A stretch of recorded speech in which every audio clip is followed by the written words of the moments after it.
Happy Halloween! Yay! It's Halloween again. If you couldn't tell from all my videos last year and just my general talk about random bullshit, all together, I do love Halloween, so it's always fun to celebrate this holiday. And yeah, I'm going as Ghostface this year, handing out candy to kids, basically, and I should dress up as something for the kiddies, right? Not the most creative costume, and admittedly the mask kind of sucks, but at least it bleeds. That's a cool little gimmick. So, whatever. But, yeah, I wanted to do, like, a few Halloween-centric videos like I did last year, but I never got around to it. I think because there were so many wrestling pay-per-views that I just had to talk about all of that. And, oh no, I talk wrestling on my wrestling channel. What a crazy concept. But yeah, speaking of wrestling pay-per-views, we had WWE Hell in a Cell on Sunday, and this will be yet another pay-per-view review from me. Personally, I think I've been getting kind of repetitive, and I'm in kind of a creative rut right now, because with my videos, I like to be more topical and more discussion-based, I guess. But with pay-per-view reviews, there's not really a whole lot to do either. When it comes to pay-per-views, you preview it, and then you review it, and I'm like, there's not a whole lot I can do with that. And I like to, tackle topics about wrestling that lead to discussion and generate ideas and things of that nature. But with all of that said, here's another one of my boring pay-per-view reviews, and I promise I will try to think outside the box a little bit more going forward, especially since there's not going to be a pay-per-view this week. Hooray! From either company. That's great.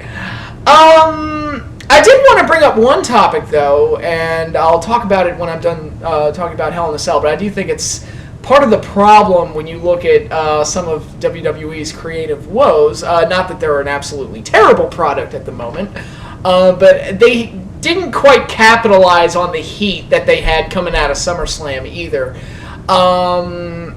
And I think there's a possible explanation for that, and I'll get into that once I'm done talking about Hell in a Cell. But Hell in a Cell, let's get through it.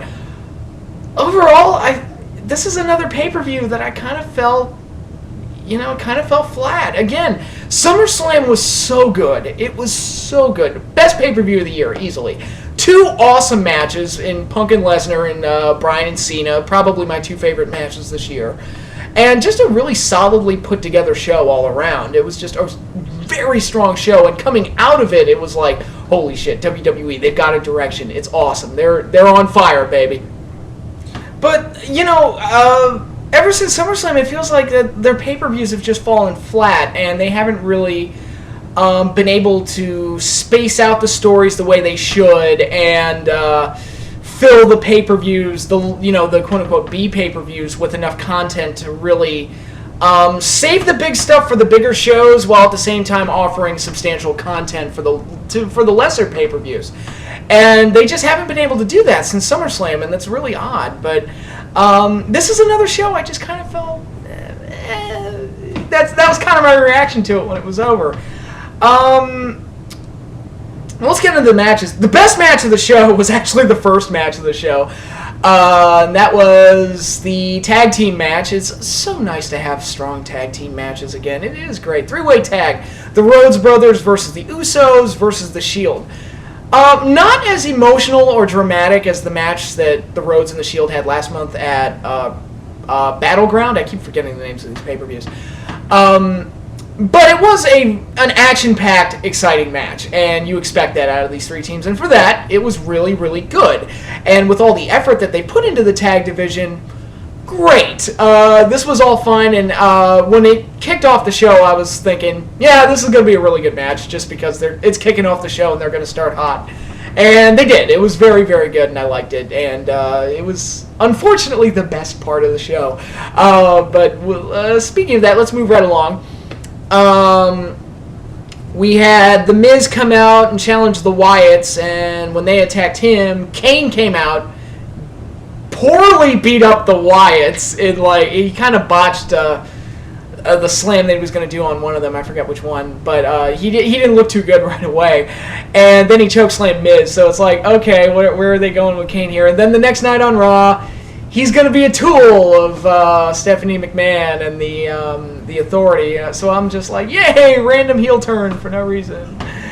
Yeah, you know, it's just Kane and Big Show are the two guys that they get turned heel and face so many times and get repackaged as monsters so many times that it's just fascinating. I would love to see like charts of both of their careers and just see how many times they've turned heel and face and how many times they got pushed as a monster. How many times did they run out of ideas for both guys and put them together as a tag team because they didn't know what the hell else to do with them? I mean, those two guys have been thrown together for at least 3 tag team runs, at least.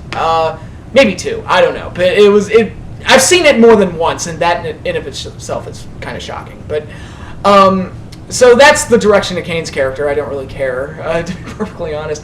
Now, the Wyatts, on the other hand, I think have a very interesting character direction. I'll get into that in a minute. But, yeah, this segment was filler. Whatever. The Wyatts are still cool. That's about all I can say about it.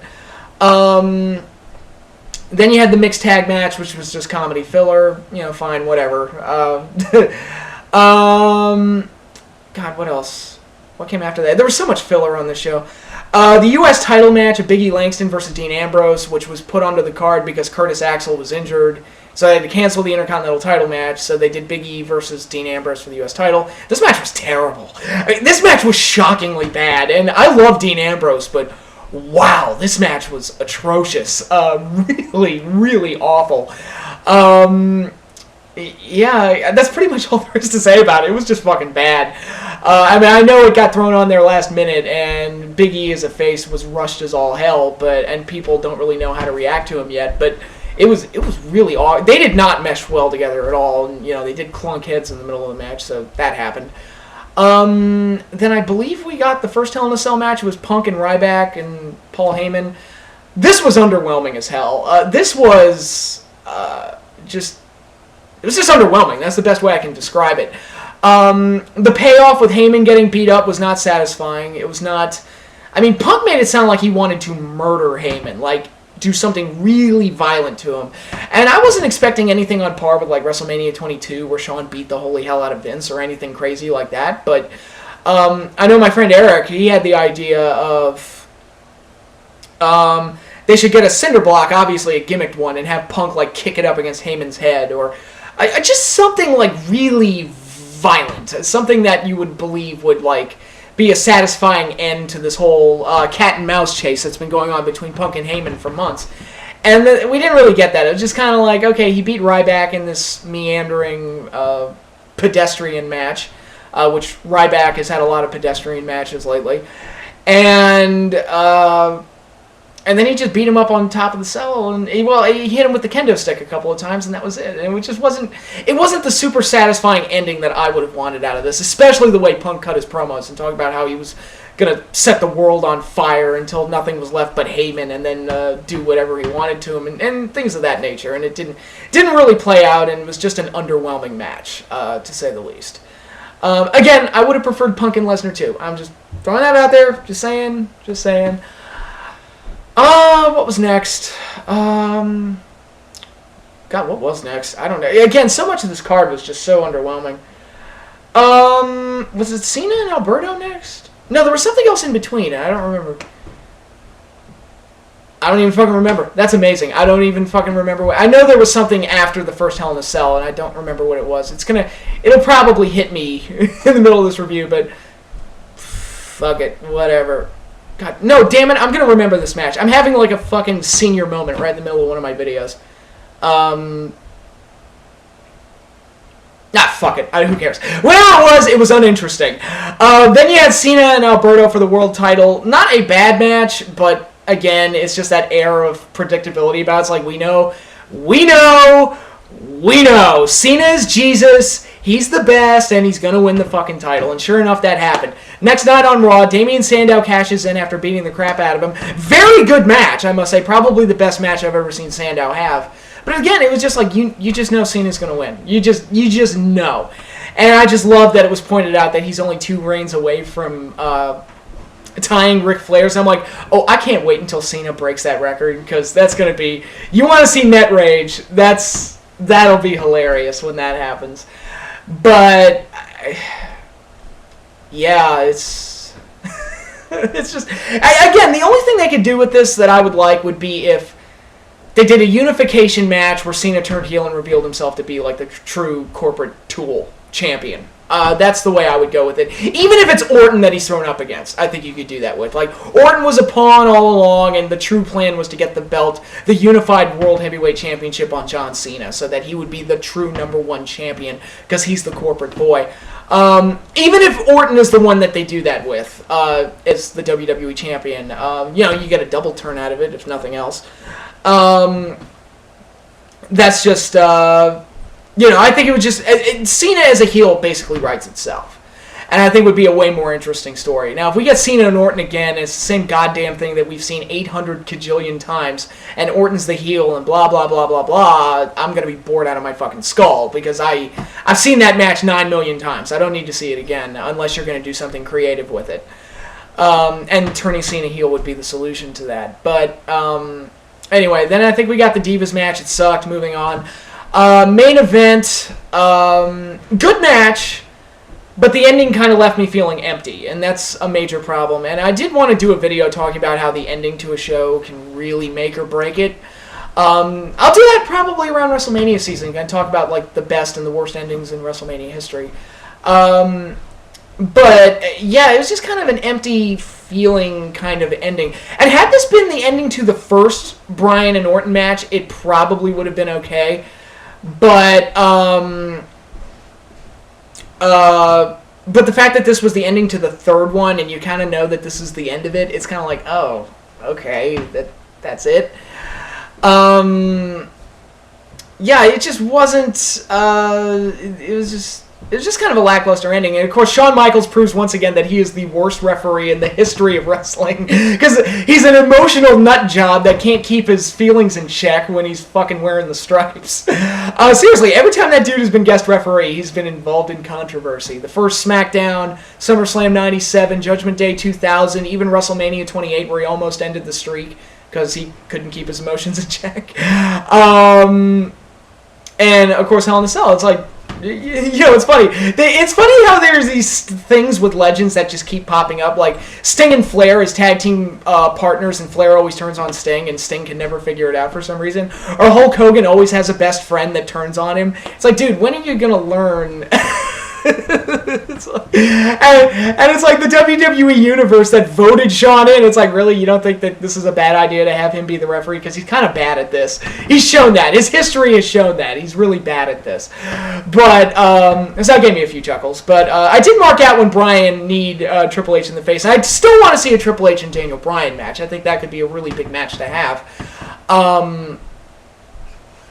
But, I just remembered what the filler match was. It was the Matadors versus the Real Americans. Yes! I just remembered it. Okay. Yeah, it was a basic TV match, and I didn't care, and whatever. Okay, going back to the main event. Yay, I'm not completely senile. You get them... Okay, so the match was good. I liked the pile of chairs stuff that they did, and the match was solid throughout. And then, of course, they did the screw job ending, and it kind of leaves me thinking, it's like, all right, where's Bryan going to end up? Because Big Show's probably going to get the title shot. Although, who the hell keeps playing his theme music when he comes out? He's supposed to be fired. It's like, I've gone on that rant before, where it's like, there are times where you really shouldn't play the theme music, and a run-in is probably the #1 time you shouldn't play the theme music, because it's just not needed. Most of the time. I mean, okay, Warrior at Mania 8, it worked, but, you gotta pick and choose when it's most effective. And in that case, especially when you're trying to tell the story that this dude's fired, and they keep playing his music, and he, although it's like, is he fired because he hacked into the satellite? I don't know where they're going with that. Basically, Big Show's gonna get the title shot. We all know that. So where does that leave Bryan? Well... I gotta say, this idea of feuding Punk and Bryan with the Wyatts, I think is very interesting and would be a great thing for all characters involved. At least from a creative standpoint, it would allow them a platform to do some really cool and creative things. Because I would love to see Punk interact with the Wyatts. I think that would lead to some great promos. And also, it kind of gives you that Punk and Bryan pairing that we have kind of speculated. It pairs them up early. And then, a lot of us have speculated that that's going to be the WrestleMania title match. I don't know if that's the plan or what. I'm just speculating. But if they are going to do that, maybe having them be tag team partners against the Wyatts at Survivor Series or something will be a good launch pad for that. But we'll see if that happens. But yeah, the ending of this pay-per-view kind of left me empty, and I don't know where they're going to go with this going forward. They're probably going to do the unification match between Cena and Orton at some point, which I'm all for unifying the title, so I won't complain that much. If they do it, great. We need to go back to that. One world champion, or just lessen the number of titles you have. Like, when Michael Cole said the prestigious U.S. title, I'm like, yeah, prestigious. Just go back to having 2 championships. Whatever you do, that's there's no reason to have 4.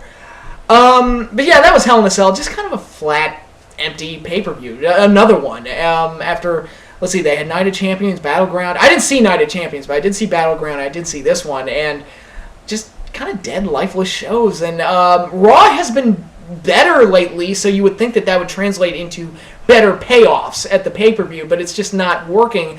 And this goes into the topic that I wanted to get into, and that's, is there too much programming for the WWE? Because I've said, in my fantasy booking situations, I've said that, Bryan and Orton, if it were up to me, they wouldn't have even had their first match yet. I would have saved that for the Rumble, and I would have never even considered doing a pay-per-view match between the two until that point.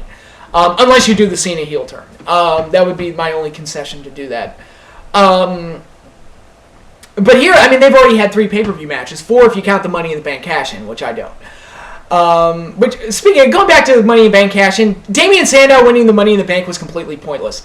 He wins it, he feuds with Cody, loses all the matches to Cody, then he loses almost every match along the way, then he does the cash-in and he loses. So there was virtually no point to him having that briefcase. So yes, an exercise in pointlessness. Good job. But anyway, getting back to my main point, I always talk about how you need to space things out and how you need to save the big things for the right time and give the proper payoff at the right time and really let these stories build and build and build. And I talked about it with Edge and Hardy. They pulled the trigger on that thing so fast. And for those of you who don't remember, that was a really hot situation there in 2005, the whole Matt Hardy and Edge thing. And I felt they pulled the trigger on that way too soon. I would have gotten it to the Rumble, maybe even Mania, if you had allowed it to gestate and, again, grow and develop and nurtured the story, but instead they just kind of rushed through it and did 40 rematches, and by the end nobody really cared anymore. They oversaturated it, and part of the problem, I think, now that I think about it, because when I talk about my fantasy things, I make it sound like it's the easiest thing in the world to do, but I make it sound that easy when I'm sitting here in front of a webcam, but when you have to write a 3-hour Raw every week, a 2-hour SmackDown, a 1-hour main event. I think they still do Superstars. I'm not sure. They might still do Saturday Morning Slam. I don't know. And then a 3-hour pay-per-view once or sometimes even twice a month. That's a lot of programming, and that is a lot of material to write. You look at shows like Breaking Bad and Walking Dead, which are probably my 2 favorite shows in the last couple years or so.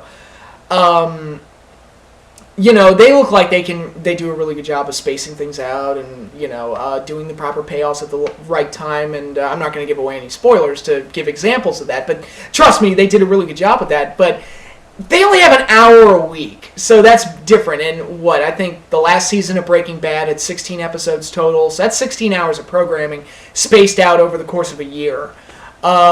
Big difference. That's a big difference between the WWE, which has almost like half of that a week, and that's on weeks where they don't have pay-per-views.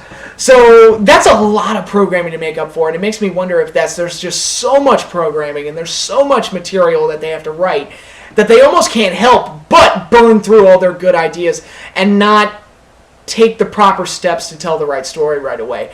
Again, Daniel Bryan and Orton, perfect example. They didn't even try to take that thing to the Royal Rumble like we all suggested. Again, unless they turned Cena heel, then it was like, okay, it'll all be forgiven. But, it makes me wonder if they even can, because, they did it with The Rock and Cena. They got that for a year, but that's because Rock's schedule was so limited, so it was easier to do that. They didn't have to have Rock on TV every week and write situations for him on a week-to-week basis, and that makes things a lot easier. Sure, Undertaker, he always has a program at Mania, and that's all you have to write. That's all you have to do. You just need him for the last 4 weeks before Mania, and then at Mania, and then you're gold. So yeah, it makes me wonder if there's just too much programming in the WWE to really space out those stories and give them the proper molding that they deserve and that they should.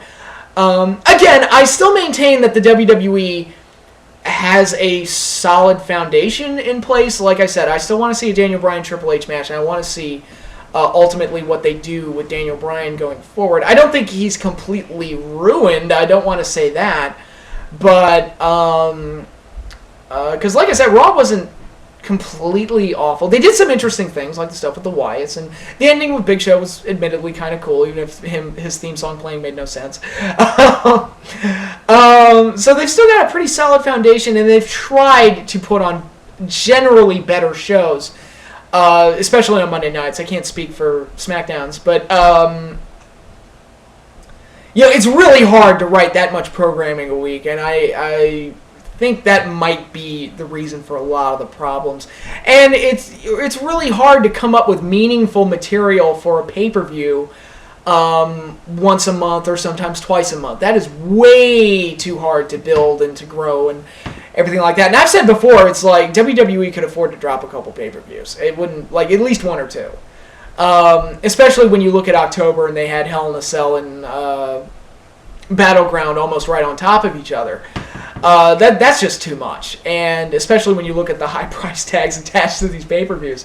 So I wonder if that's a problem that the WWE needs to work on and needs to fix, and should probably think about scaling back a little bit and using their time a little bit more wisely. But that's just my 2 cents. I don't know. I'm just a guy sitting in front of a webcam in a weird fucking. I look like one of the Undertaker's druids. What the fuck? It's like I should wear the hood. Yeah, there you go. I'm an Undertaker druid now. Cool. But that's all I got for now. I'll probably be back sometime this weekend with another, hopefully a more topical video, because I'm really getting sick of the pay-per-view discussions, because that really gets boring. At least for me, it gets boring after a while. So that's all I have for now, and I'll be back later this weekend. And until then, y'all enjoy your Halloween. It's going to be fun. It's going to be a blast. I love Halloween, obviously. And, trick or treat, motherfuckers, and I'm out, so see you this weekend. Later.